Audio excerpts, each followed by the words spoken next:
गरीब भाई बहन की कहानी। यह बात है उन दिनों की जब पाकिस्तान हमारे देश भारत से अलग हो गया था।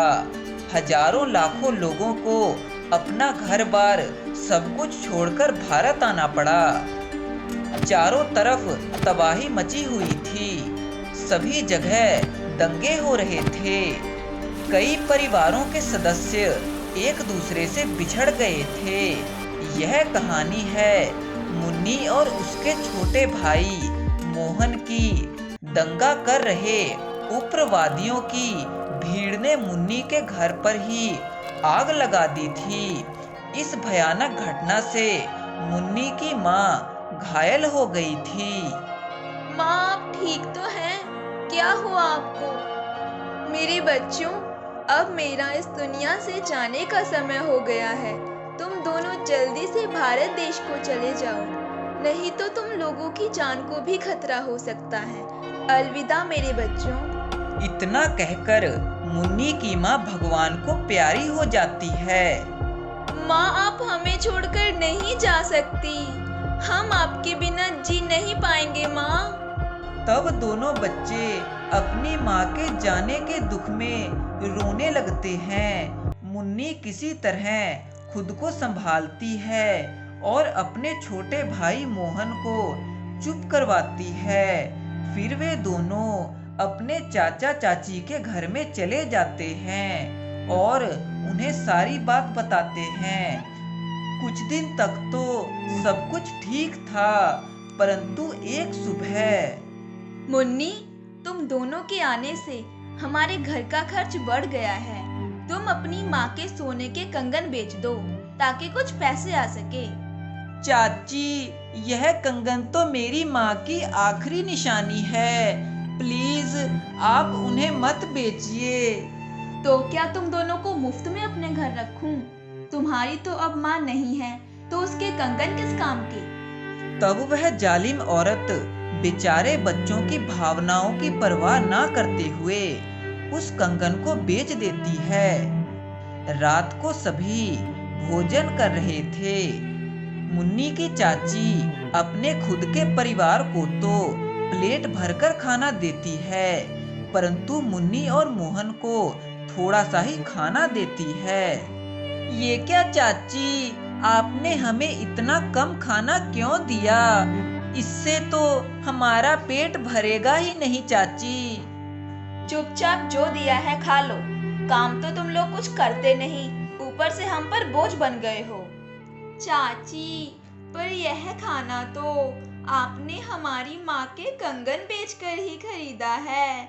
फिर भी आप हमें इतना कम खाना क्यों दे रही हो?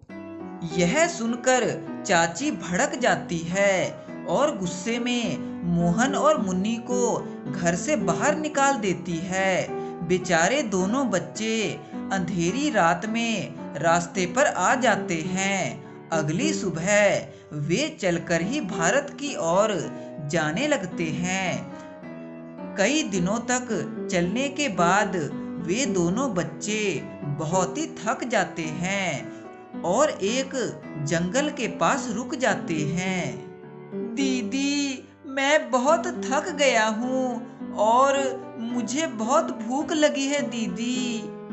तब मुन्नी मोहन के सिर पर हाथ रखती है। मोहन का सिर बुखार से तप रहा था। अरे नहीं, तुम्हें तो बहुत तेज बुखार है। तुम्हें जल्दी से किसी डॉक्टर के पास ले जाना होगा।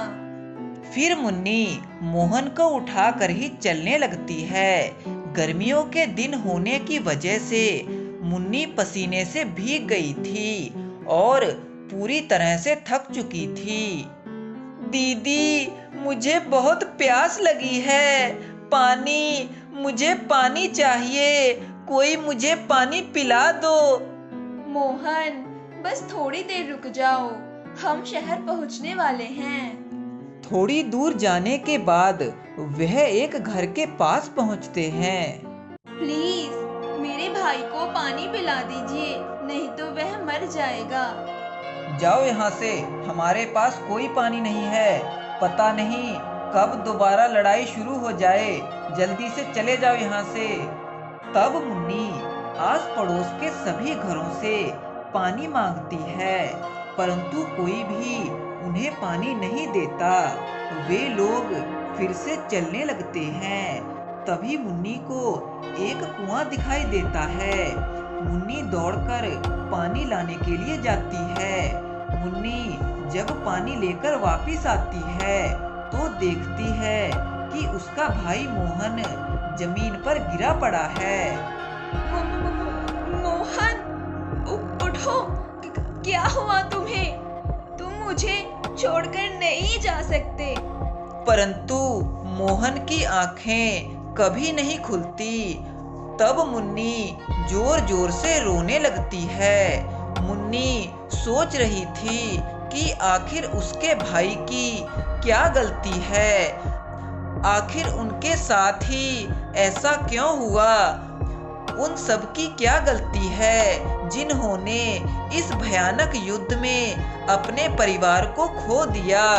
जंग और आपसी दुश्मनी दुख के सिवाय कुछ नहीं देती।